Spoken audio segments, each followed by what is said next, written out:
Greetings, people of Earth. My name is Rob Wieland. My pronouns are he, him. I am an author, game designer, and professional nerd. Tonight, I am the host of Theater of the Mind Players, your friendly local actual play show. Flips. Friendly local actual play show. Are we in Australia all of a sudden? Yeah. All right. Tonight, we are beginning a playthrough of The Zone, which was designed by Raph D'Amico. It is a surreal play-to-lose horror RPG. Quit moving it. I'm trying to see the cover. Sorry. I'm trying to make it more surreal. No, I just want to see the cover. It's very pretty. Okay. It's a butterfly. This is a game that is modeled after films like Annihilation or Roadside Picnic. We are all on our way to the center of the zone where we believe that our wildest obsession can come true. Unfortunately, only one of us is actually going to make it. I wanted to run this game for a variety of reasons. One of the big ones is that this is a game that is built for new players, and we love highlighting games like that here to get people into the hobby. Another reason is I love horror, in case you haven't seen our other shows that we've done. A lot of them are horror role-playing games. And that leads into the third reason, which is I've been doing RPGs with these fine folks for 6+ years at this point, and I've scared the pants off of a lot of them. But this is a shared storytelling experience, so I'm really looking forward to you guys saying things that make me go, Oh, dude, I've been preparing for this. That is fair play. I have been preparing. Unbeknownst to myself, I have prepared. So, now, normally when we start one of these things, I would give like a quick overview of how the game plays, and we'd introduce our characters and get to the game. But the way this game is built, it's actually built that learning to play and preparing the game are part of the process. The first thing that you pull out of the box set is the operation manual, and it actually is set up so that you pass the book around to everybody, and we each read passages that explain how the game works. So we're going to do that. I've done a little bit of preset, just getting a few things out on the table, but we're going to go through this process as it is set up in the box set. The other thing to note is that you will see some very pretty cards and other props that are part of this box set, but you don't need to have this box set to play. You can play the zone for free online on your phone if you go to the website, which we will have in the show notes on our videos and our podcast edition. Brad, put that in the show notes. So you can play this. Bonnie, put that in the show notes. So you can play this without picking up the box set, but if you also want to support a very cool game done by a very fascinating game designer, we of course recommend that you buy all the games that we do on this show. So let's get started, shall we? Ahem. Here's the pitch for The Zone. The Zone is a game where we tell the story of a surreal journey into a place that will manifest our deepest phobias and obsessions, mutate us, and allow just one of us to reach its center to hopefully fulfill our greatest wish. For the next few hours, our only goal will be to collaboratively push our characters to their limits and beyond, and discover what wonders and horrors the zone has in store for us. So now is a good time to go around the table. So introduce yourself and what your favorite surreal media is. When I say surreal, I'm talking dreamlike, potentially horror, but focusing more on imagery and tone over plot and character. So I'll start here. My name is Rob. My pronouns are he, him, and I'm going to go with the David Cronenberg film Videodrome. because it is just a sweaty cocaine dream of a movie that just has moments where, I mean, Cronenberg in general is very surreal, but there are just so many moments in the movie where you're like, this is awful. I can't shut my eyes though. I have to see where this is going. And it's that feeling of you're in a dream, you know it's a nightmare, you are like, it's time to wake up now, and your body is like, nope, we are running out the film here. So let's go to our next mind player. Hi, it's me, Tawny P. Thompson, she, hers. And I had to do some very swift Googling on this one because we don't watch a lot of horror, let alone surreal horror. My job here is to always throw something at Tawny where she's like, but I don't have a spreadsheet for this. But anyway, after a bunch of lists, I have come up with Black Swan. Which is Damn good one. Which is a very good one. And also stars Natalie Portman, who is in Annihilation, upon which is one of the main bases for The Zone. Let's move on to our next mind player. Hello, my name is Ethan Eichset Anderson, he, him, and as a Ute, I used to fall asleep to Donnie Darko a lot of nights. Part of the reason was because the opening credits of the DVD, or the opening screen, was a thunderstorm. Mm. So when you fell asleep during the movie, it would keep you asleep the whole night just You for that. fell asleep during the opening credits. No, but DVDs after The DVD menu. finishes, okay, the menu comes back up, okay. and then it's a thunderstorm for the rest of the night as it plays Back on in the repeat. olden times. I was Yes. going to say, I mean, I get that. isn't it? It's that is surreal to me that we are like, back in the old days of DVD menus, Yep. which Yeah. is 20 years ago. Yep. I should also point out that our cat you see all the time is named Salvador after Salvador Dali. Okay. So Let's move on to our next mind player. Hi, my name is Sarah Babe, she, they, and I'm a giant horror fan, especially the surreal horror. I absolutely love Annihilation. That's a super great one. Akira is one of my favorite animes, anime movies. Pet is another surreal series of anime that I really enjoy. And also Monument Mythos on the YouTubes is just, it affected me for weeks. See, we should have just had Sarah answer for you guys. It would have been the same. Because Monument Mythos is kind of like that unfiction genre, analog horror type stuff. And it is just, James Dean becomes president. It's wacky. What? It's great. I love it. And last but not least, our final mind player of the evening. Hi, I'm Jenny Higgins, she, her, and I kind of have to tip the hat to Terry Gilliam for things. I was going to start off by saying Brazil, which is just kind of the future that, one of the first futures that you fear is going to happen. But then also just like 12 Monkeys and Zero Theorem and the Imaginarium of Dr. Parnassus. There's always this kind of surreal thing going on where what's real, what's fantasy, when do you wake up in a vivisection chair, with your brains leaking out. So those always, not necessarily horror as in, but horror as in, oh no. Yeah, horror as in the stuff that sticks with you for years.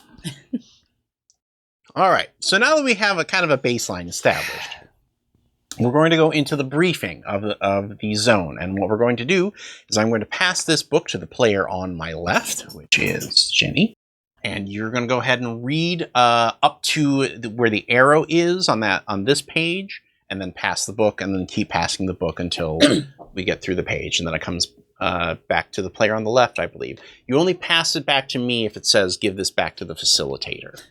Excellent. Welcome, volunteers. I know you've all been wondering at what the zone really is, and if the rumors are true.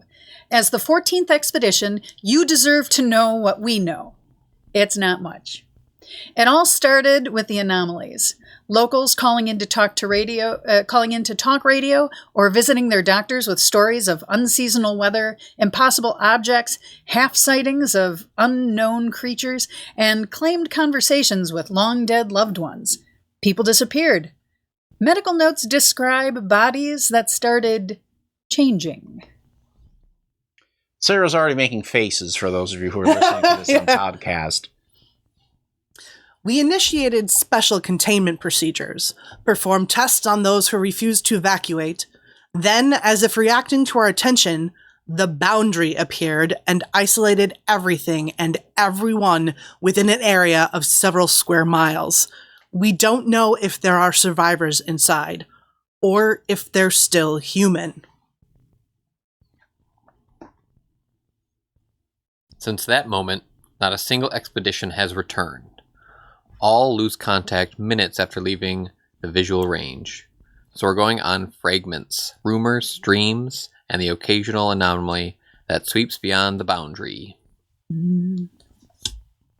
We don't know what the zone wants, or if it wants. It seems to be a mirror that manifests whatever phobias and obsessions you bring inside.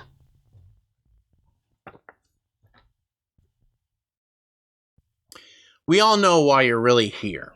The rumor is that the zone can grant you the deepest wish if it deems you worthy. Perhaps it will.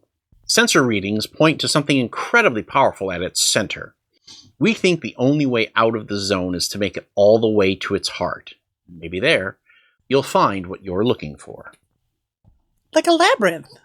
You are the 14th expedition. You almost certainly will not return.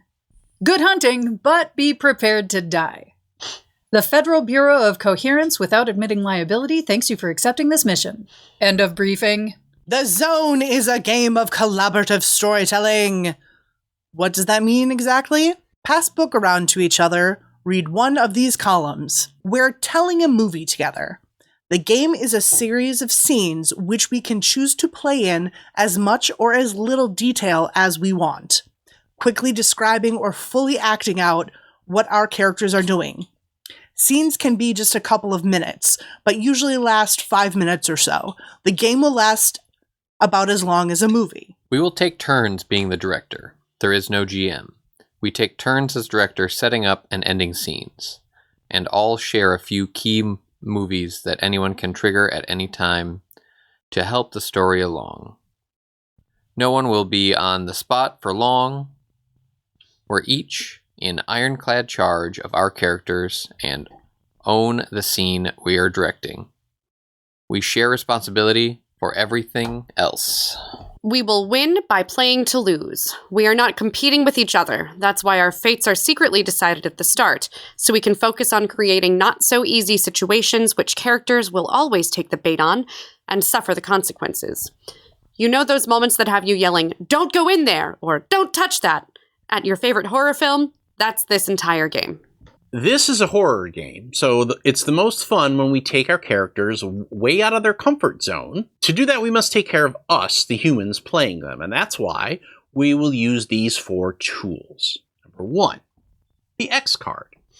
If something comes up in the story that we rather it didn't, now we would point to this card, and we'll find another way to do it, no questions asked. We can even X card ourselves, though rather than have this on the table, we're just going to have folks throw up the X. Is it okay if I do this? This just comes easier to me? That's fine. Okay.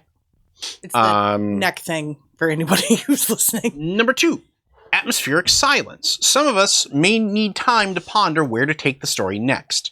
Helping may feel so irresistible, but we won't give in. Sometimes folks need a little time to think, and the creepiest hoarders need a little time to gestate. Number 3, yes and. Build on each other's ideas and don't hesitate to ask for suggestions. You each have ironclad ownership over your character in the scene when you are director, so there is no pressure. Number 4, the players are more important than the game. If you ever have to make a choice between the game and real humans playing, always put the real humans first. Let's be excellent to each other. We're going to set a movie rating. Now, fans of the show know that I have already, that for some of our other horror material, I've already done a collected consent forms from everybody at the table. However, because we're all directing and not everybody necessarily knows everybody's buttons and lines and veils and things like that, we're going to use this game's movie rating system, which is Mutation and death are crucial parts of the zone, but the way they are told can range from a blood-soaked B-movie to an ethereal, magical realist spiriting away. If the story we tell was a movie, what rating would it have? What I want everybody to do is to close your eyes and put out your hand and indicate thumbs up or thumbs down. Where on the spectrum you want this to be. Thumbs down being PG or PG-13 to NC-17 being thumbs up. We'll use the lowest rating that I see. So go ahead and select either PG-13 or Hardcore R. Everybody put your hands down. Okay, open your eyes. We're going hardcore, kids. Yeah. Is there anything we're excited to see in this story? Is there any content that we know that we want to avoid? We'll have the X card here if something comes up during the game, so there's no need to dwell here if nothing comes to mind. I'm okay if we use worms. Okay. Because, like, I feel like that's very important to mutations and rotting. So, like, Okay. I will be okay with worms today. Okay. Any other... All right. Otherwise, we have the X card that we can use to hit the brakes. Okay. I've set up the board partially, and I'm going to do the rest of it as we go here. We start at the observation facility with a quick practice scene right after we create characters and learn the 4 key moves. Now, then we go into Act 1, where we head into the boundary to cross the zone, and we start encountering and creating weird beauty and horror. Characters can start to mutate, but they aren't going to die yet. That means the path is going to take us through the theater, and then through the lab. Yes! Then Act 1 ends at the campfire, which is a respite for the characters and a good time for the players to take a short break. Then we go into Act 2, where the lethality begins. Yes. After the campfire, we'll enter into the most dangerous part of the zone, where characters start meeting their fate until there is just one survivor. We're going to go through the zoo, to the museum, the mall, and end at the subway. Probably be hungry by then. I see what The game ends when the final character arrives at the center and asks the zone to grant their ultimate wish. Do they get it? That's up to those who didn't make it out alive to decide. I would just like to say that I love all of you. And if I happen to survive, I will mourn, and I will name buildings after you. Each one of your characters has, in their own way, come to believe that the center of the zone is the only way for them to achieve their obsession. Each also has a terrible phobia that they're running from, which the zone is guaranteed to manifest. The characters will be made from an archetype card, 2 motivation cards for your obsession and your phobia, and a call sign card. On the back of each archetype card is an official role, a backstory, and how that character tends to approach every situation. Use these elements to guide their choices and perspective on the world. Obsession cards. Obsession is what propels your character. They've tried every other path to this obsession and failed, leaving the zone as the last resort. It's their ultimate why, and likely to drive the wish they make at the center. But then, the phobia is the flip side, your character's deepest fear. When the zone manifests this, and it will, you must immediately react to it. Fight, flight, or freeze. You cannot ignore it. The call sign card is how your character will be matched with your fate card, which is the way that they die. Oh, fun! The card will also include a reminder of the moves, which we will cover shortly. We're going to deal 3 of these cards to everybody. You can pick those or pass them on, or pass those on. And then when you have chosen one of those archetypes, read the back of those cards, read the back of the chosen card aloud. Oh, I'm sorry. You're actually supposed to read each of the archetypes aloud and then pick one. Oh, like the whole archetype? Yeah. Okay. So let's start with Sarah, since... Okay. So I'm reading all the ones that I have? Yes. Okay. I have the Adventurer, survive the zone. You've set a foot on every continent and explored places humans haven't set foot in for a millennia, if ever. Jungle, tundra, desert, mountains, caves. You know what it takes to survive and what will kill you. Everything will. Sorry, that's not on the card. When you've been there and overcame it all, what more is there to survive? I've got Kit for that. Nearly fearless. Master improviser. The athlete, muscle and brawn.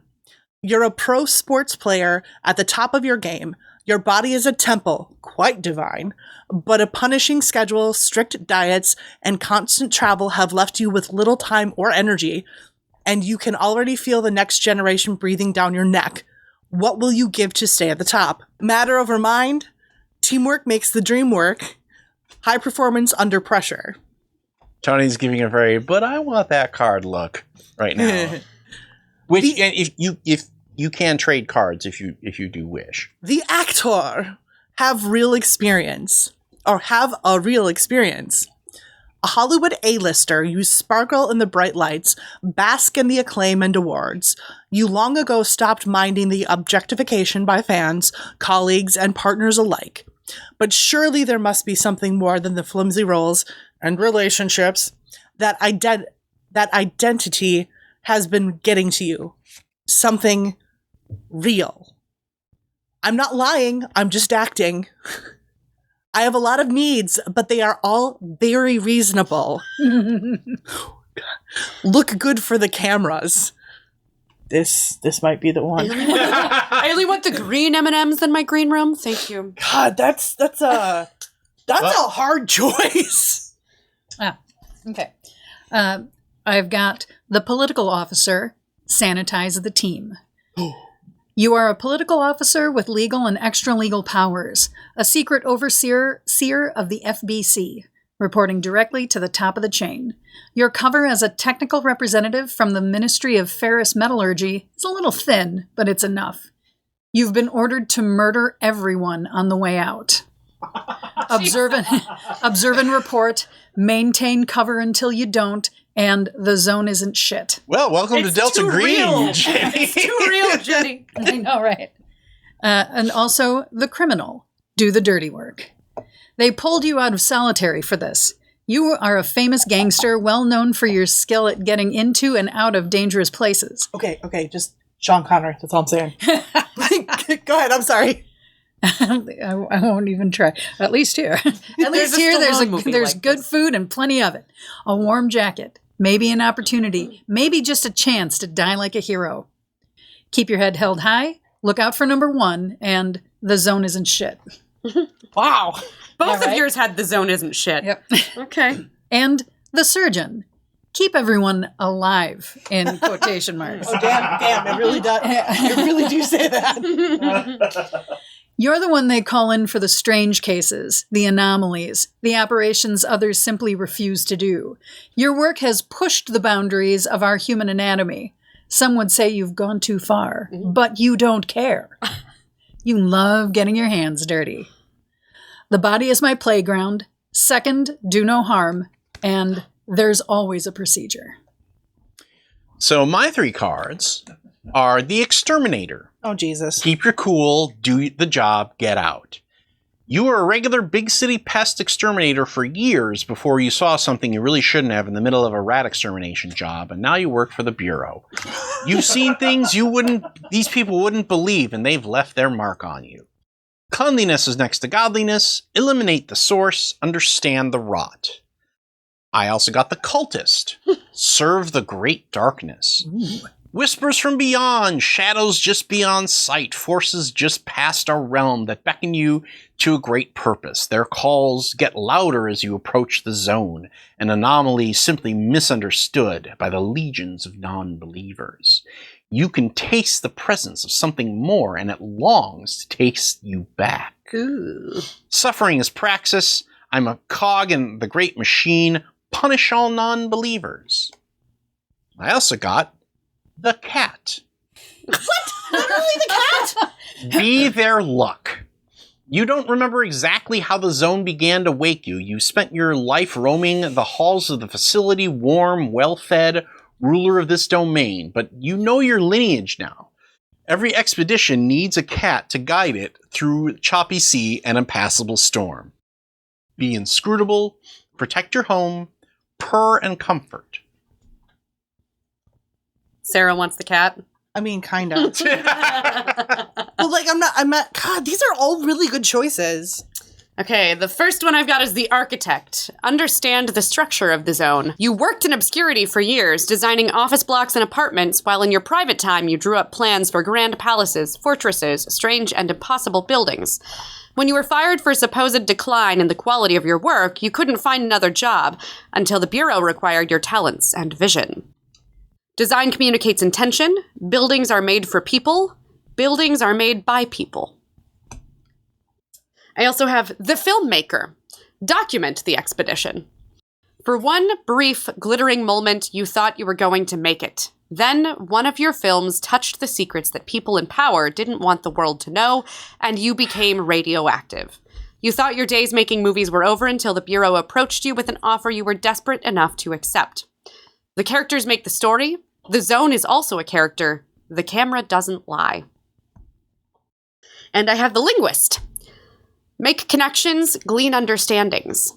You've captivated audiences and academia alike with the structures hidden in the most mundane of language, helped, of course, by well-chosen substances. But there must be something more. So many patterns that go beyond the simple human mind. The new, better languages you've invented have a far greater purpose than mere entertainment. There's always a pattern. Let me try talking to it, and choose substances wisely. So you're Amy Adams from The Arrival. That was such Sure. No idea what you're It was a talking great about. movie. See, I'm sure that Sarah will start watching soccer as soon as you catch up on this film list that we're coming up with. I have the artist. See with unfettered eyes. Your vision of utterly alien worlds have won you obsessive fans and obscure awards, but little material gain. You won't accept it that way. Your life has been a struggle, but you've never sold out. You've never compromised your vision. You've always seen what others couldn't. You must be truly desperate to send you on this mission. Understand through sketching, see what's under the surface, and open yourself to experiences. The engineer. Never stop innovating. Day by day, you design surgical robots for the medical equipment company. By night, you put your hardware skills to more unorthodox uses. You've been working on something secret, something big, something that's going to revolutionize the way humans and machines relate to one another. Reason trumps feelings. Technology will save us. I can fix that. The detective. Get to the bottom of the mystery. As a private eye, you've seen and documented your share of lurid affairs, clandestine nightclubs, and unsavory predictions. Decades of this grimy work have left you skeptical that love can never do more good than harm, if love exists at all. But you suspect the zone may house the clues to your toughest case, your own heart. Always a bigger conspiracy. I have ways of making you talk and trust no one. All right. So, what's everybody thinking about? Can I steal the Abby Wambach card? I was actually thinking if you and I did actor and filmmaker, that would be hilarious. That could be kind of cool. That would be fun AF. Although I think mine was supposed to be more of a documentarian. Right. But you're documenting me because I'm amazing. I was going to say, maybe you had to agree to have her in it to get the money to make the movie. Because I'm producing it. Right. In a documentary? Yeah. Yeah. Okay. You know, documentaries are not. Are we doing like Life Aquatic? Yeah. David Attenborough. Well, maybe she wants to be seen as a serious filmmaker because she's famous for, like, some awful movies, but this is her chance to be like, no, I'm documenting a serious phenomenon that will change the world. This is science. I'm being smart. Like, this is Peter Jackson doing the Beatles documentary, right? Like, Anyhow, Okay, I mean, but if you want the athlete, I can toss you the athlete. I think it sounds more fun than okay, do it. Oh yeah, dude, that's fine. dark. I'll and actually whatever. let me see the filmmaker. What are you thinking about, Jenny? The surgeon. Why not Zoidberg? I thought you were the robot. Oh my god, I have amazing. They're both awesome. Like all three of them are great. Yeah, this but- is tough, dude. I know. I'm really like. I feel like the cat is such a weird choice, but I also like the exterminator kind of being the like blue collar, like, hey, you know, this is how the zone is these days. John Goodman, right in my brain. Mhm, mhm. Oh my gosh. But I also like the cultist because I feel like that will allow me to be extra like, yes, Clarice, the zone, she speaks to me. So I don't know. What are you thinking, Ethan? Or are there any of mine that you're interested in? or the criminal, or any of these. Yeah. I think just like everyone else, I'm interested in the cat. Right, I think we're all interested in the cat. Like, to be rare. Except for you. No, The engineer sounds fun. I might make a better cat. You never know. There's stuff in there we can use. Part of me wants to take the cat so it can be a C name. But then, why is this so difficult? Because they're all real cool and the art's real cool. City in It Egypt, is. by the way. I'm going to go with the exterminator. Okay. Nice. Rock, paper, scissors for the cat? What? Rock, paper, scissors for the cat? You can take the cat. Are you sure? Yeah. Oh, who are you taking? I don't know. Okay. Yeah, Yeah, fuck it, I'll be the cat. This is gonna be fun. Okay, fine. Then I will pass you the C one just because I know that's going to itch your brain. I will do the artist. You're going to be our soft boy, huh? Yeah. Okay. Cool. All right. So what you want to do is you want to set up your cards like this. Oh, but I have to do the not art side. Well, because now you're going to pass that to Sarah. Go through this deck that I'm giving you. You're going to choose 2 cards. One is going to represent your obsession, and one is going to represent your phobia. And we pick from these? You pick 1 obsession and 1 phobia. So what is... But they all have... what? I'm confused. Okay, you pick 1 card and use it for the obsession. You pick 1 card and use it for... So, like... Okay, like these cards here. Like, I have these 2 cards, Sarah. Yeah.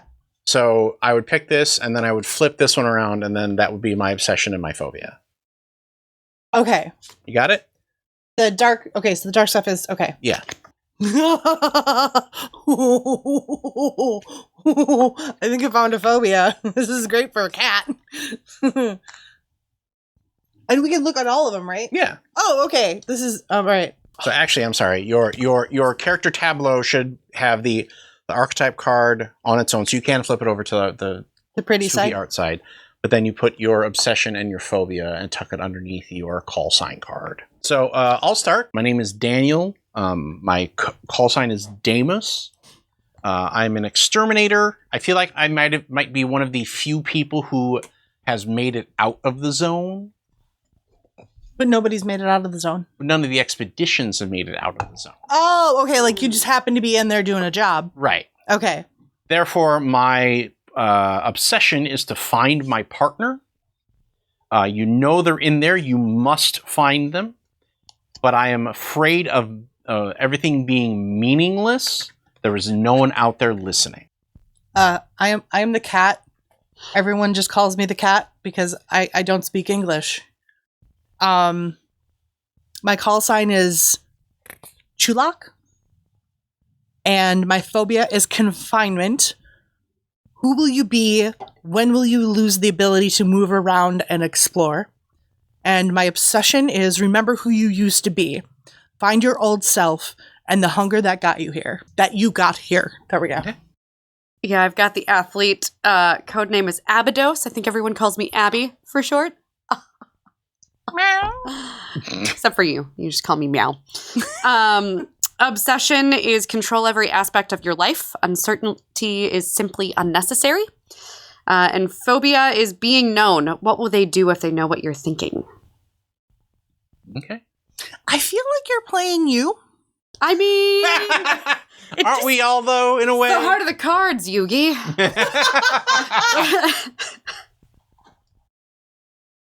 All right. My code name is Babel, but you can call me Dr. B. Nice. My obsession is live forever. The one thing you can't buy is more time. And my phobia is ruining myself. How many ways can you try to remake yourself and instead make it worse? Damn. Damn, Jenny. Well, darkness. That just, I mean, look at what I do. Am I even really wearing going to a be whi- afraid of the You're dark? even wearing like a white coat thing. What the heck here? All right, Ethan. My obsession. Escape this pathetic body. Ooh, Become the next life form. I can help you with that. Phobia. Loss of control. Who are you afraid to hurt? Meow. All right. So, the best way to learn is to jump right into the first scene at the Zone Observation Facility. This is where everyone has gathered to prepare for the expedition. I will be the first director to demonstrate the main concepts. First, we'll demonstrate setting up the scene. When you go into a new location, you flip the card, and there are 3 options. I will choose which one I want to do. The observation facility is a rustic manor and farm just outside the boundary, requisitioned by the FBC after its owners were not so lucky. To determine who is in control, we have the scene deck here. So when it's your turn to be the director, this is going to get passed to you, and then you pull the top card and basically set the scene that way. Because this is the first scene that we're all doing, the deck is stacked. The night before, everyone shares rumors. What strange animals or plants have been spotted? What weird, anomalous artifacts are people talking about? What's rumored about the previous expeditions? We're going to practice the zone's kind of storytelling where everyone contributes to each scene. Let's just share a rumor.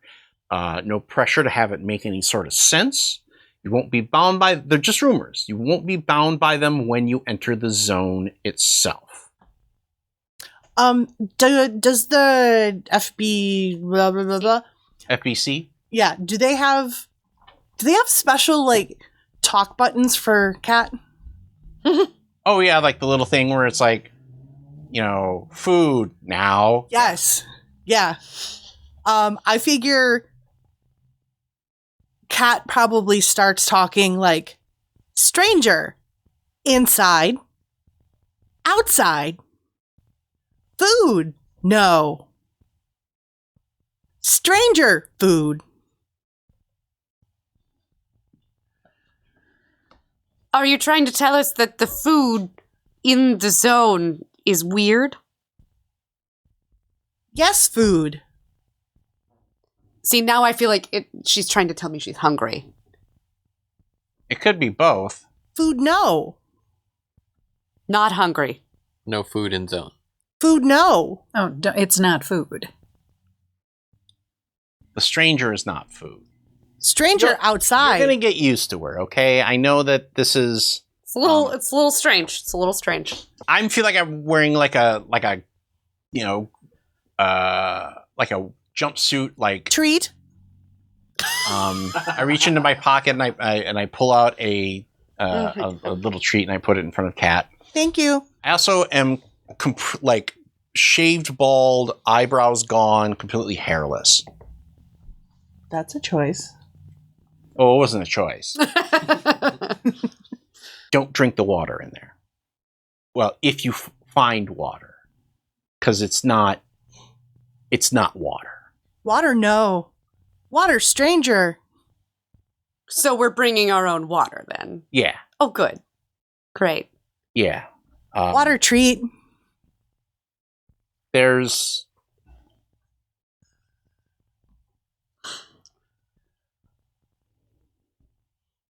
when the last thing I said, or the last thing that I said to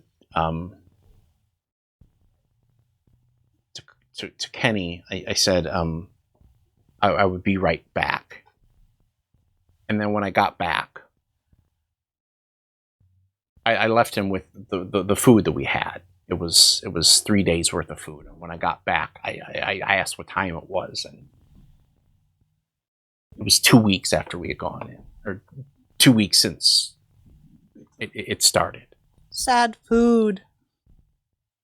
So time doesn't work the same way. Sad. I mean, Doc, what have you heard? I've heard the same thing that you did, that the water isn't water, and because of that, don't go eating any vegetation, because that's just sucking it right up from the ground. Though I have heard that there's something like an aloe plant in there that gets really huge, but it seals up the goo in there. It seals up a wound immediately. Changes color, but it seals up a wound immediately. I had to get my hands on some of that stuff. Ouch. And it'll fix you. Ouch, no. Well, I don't want you to get hurt, but if you do... Ouch, yes, no. Agreed. Treat. I did hear that colors shift. Like if we walk, be like, hey, I'm gonna walk towards that red brick building over there, and as you get closer, you all of a sudden might just notice, might be green, and maybe not a building at all. Gray. As if the world around you is slowly shifting and altering if you stare at it too long. I heard something similar. There's no point in trying to do any sort of navigation because it doesn't follow the regular way of things. You could look at that thing and walk towards it, and it's not where it was a minute ago. All right, so let's talk about what we just did. In this scene, I was the director. That's the role that will take turns embodying. When you are the director and you have the stack in front of you, your job is to set up scenes. You pull the next scene card and set up the scene. You support collaborative storytelling. You break any ties. You ask questions. You keep things moving. And then you end scenes. You make sure that when the scene card has been resolved, the scene ends. When you set up a scene, the first thing that you do is decide if you want to move to the next location or stay in the current one. You may only move if at least one not-so-easy card has been played or someone has resolved their fate card in that scene. The expedition always stays together and cannot backtrack. If you move into the campfire or the center, you flip that card and follow the instructions. Don't draw a scene card. Otherwise, flip the location card, choose one of the three options, and read it out loud. Once you've chosen the location, pull a scene card and read the prompt out loud. Pick another card if you don't feel inspired. Briefly frame the scene and begin narrating the story if necessary. Wrap up how you got here from the previous scene. If you're feeling stuck, ask the group for ideas or use the questions on the card. The director role can feel scary at first. It's like you've been put on the spot and you're suddenly the GM. Are you now in charge of the story? You're not. The director is not the GM. In fact, the best directors are the ones who ask a lot of questions because it gives everyone a chance to be creative. If you're ever stuck, try to turn the question in your head into a question for everyone. To end the scene whenever the scene card has been resolved. In the previous example, that was when we all came up with a rumor for the zone. It's best to enter the scene too early rather than too late. Don't let it wander beyond the prompt in the card. Anyone can call out to end the scene by saying scene or cut, but the director is the one who makes the final call. We'll use the scene deck to keep track of who is the director. This is why after ending the scene, you pass the scene deck to the player on your left.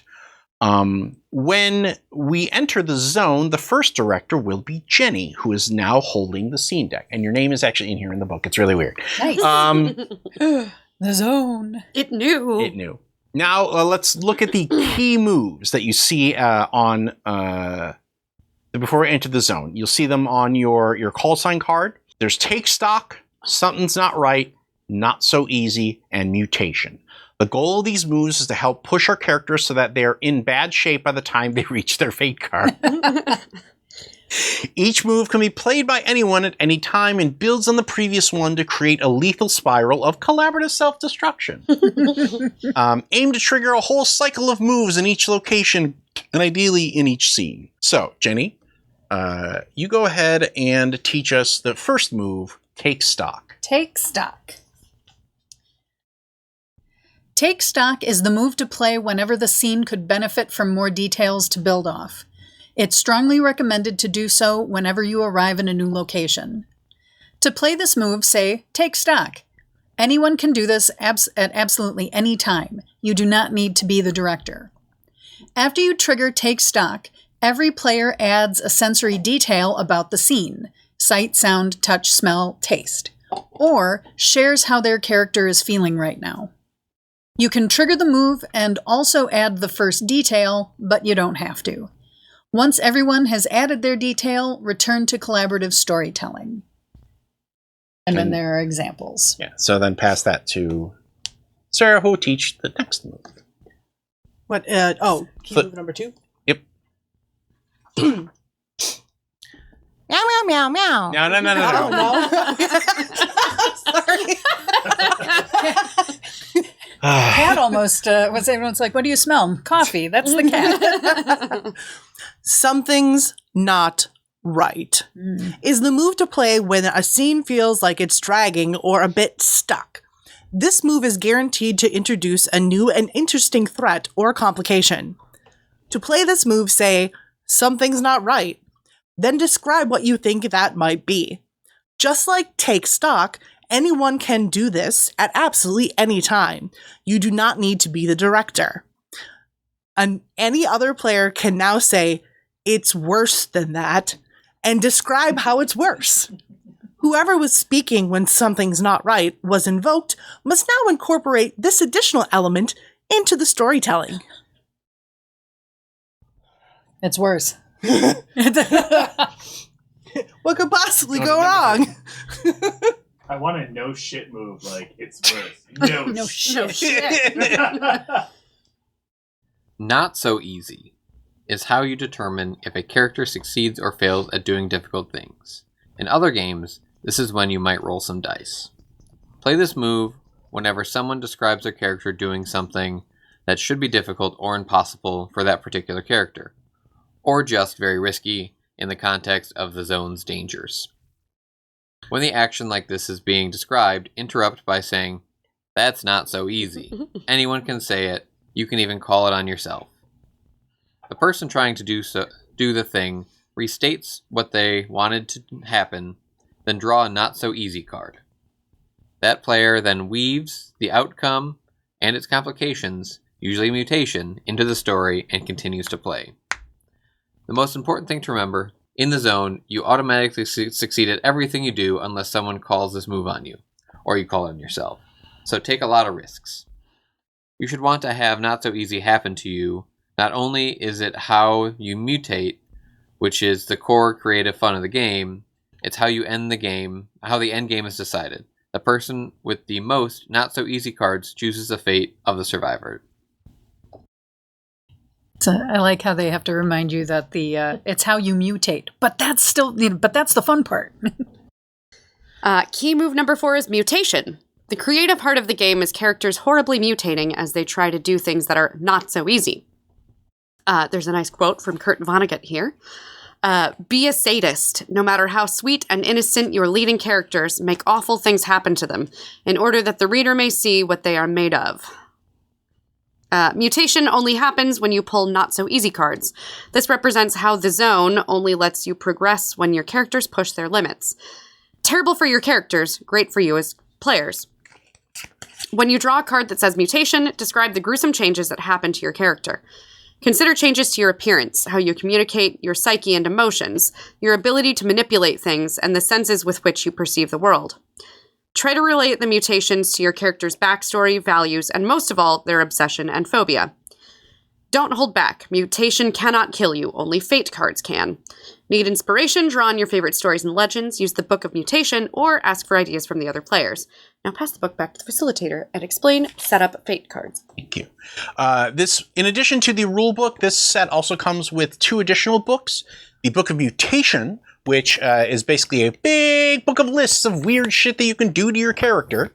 So if you're completely completely blank when it's time to mutate somebody, you can grab this and literally go, your eyes manifest roses, or something like that. Never mind. And there's also the Book of Twists, which is, once you've played the base game of the Zone a few times, this offers alternate settings and rules changes to make things, to shift it from the sort of pseudo, exploration in the modern world thing. Like, I think there's one in here where you go into like the realm of fairy. There's one where I've read that book. Did Stabby read it?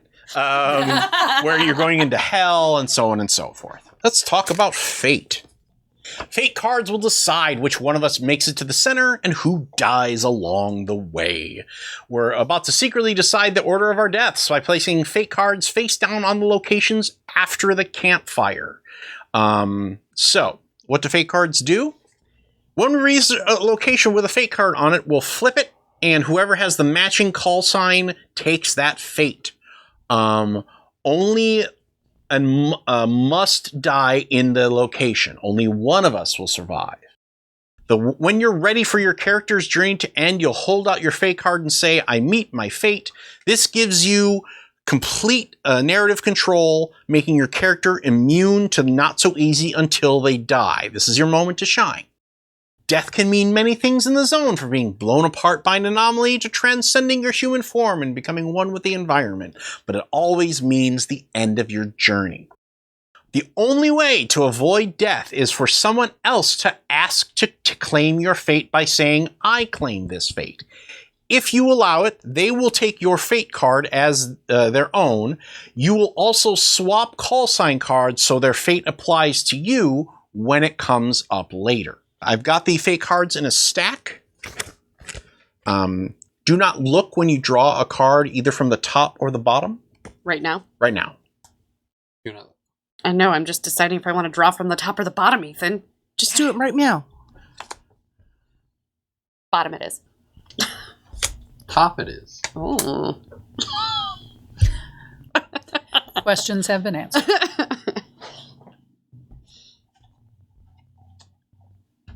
Sarah, from the middle. I did, actually. Rob told us top or bottom, so... That's the one you get. All right. Now, starting with Tawny, Yes. place your card face down on any one of the locations after the campfire, including the center. No, after the campfire. After the campfire. Can you put it on the zoo for me? Yes. Theater's basically a zoo. I was going to put it on theater, so... What's that? I said theater's basically a zoo. I was going to put it on theater, so... Put it on the subway. I'm going to be in the museum. Meet your fate in the mall. And this card is the survivor card.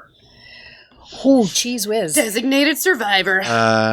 When we reach the zoo, there are 2 fate cards underneath it that will explain how the rules work again. Okay. When your character dies, you will continue playing as normal, as directing scenes when it's your turn, but focus entirely on creating the weird shit that happens in the zone. You may choose to embody strange creatures and non-player characters that the expedition encounters, do things that trigger phobias or obsessions, and most of all, look for the moments to escalate situations by using something that's not right or not so easy. After the campfire, storytelling tends to barrel towards the finish as each player is picked off one by one. Be merciless in helping that along. The game ends when you reach the center. At the center, the facilitator will hand out these endgame cards, which will guide us in playing out the climactic fight. They are literally extra shiny cards. Yeah. All you need to know right now is that whoever gets to the center will have the chance to ask the zone to grant their greatest wish, and whoever has the most not-so-easy cards will get to decide what happens to that wish. Remember, each character has already tried everything to make their obsession happen, and the zone is truly their last resort. So take massive risks. Manifest weird dangers using something's not right. You'll want to earn as many not-so-easy cards as you can. And with that, we are ready to start. It's time to enter the zone. The expedition now leaves the observation facility and heads to the boundary. I will keep this book on hand as a reference, but otherwise we shouldn't need it again. The rest of the game will be driven by the cards that we've placed here on the table. And this is where we will end our episode for tonight. So please be sure to join us next week as we cross the boundary into the zone to see who makes it to the center and attempts to have their wish fulfilled. Meow. From all of us here at Theater of the Mind Players, this is Rob Whelan saying, just repeat to yourself, it's only a game. I should really just relax. Meow. Congratulations, fellow human! You've reached the end of an exciting episode of Theater of the Mind Players. If you enjoyed our story, please like the video. If you want more games, subscribe to our channel. Attack the bell for notifications on new posts. If you liked the episode, please tell us what you enjoyed the most in the comments. If you loved the episode, consider joining our Patreon. You'll get access to special shows, session zeros, and help us determine what we play on the show. We love our friends of Pat Rayon, and we hope to see you there.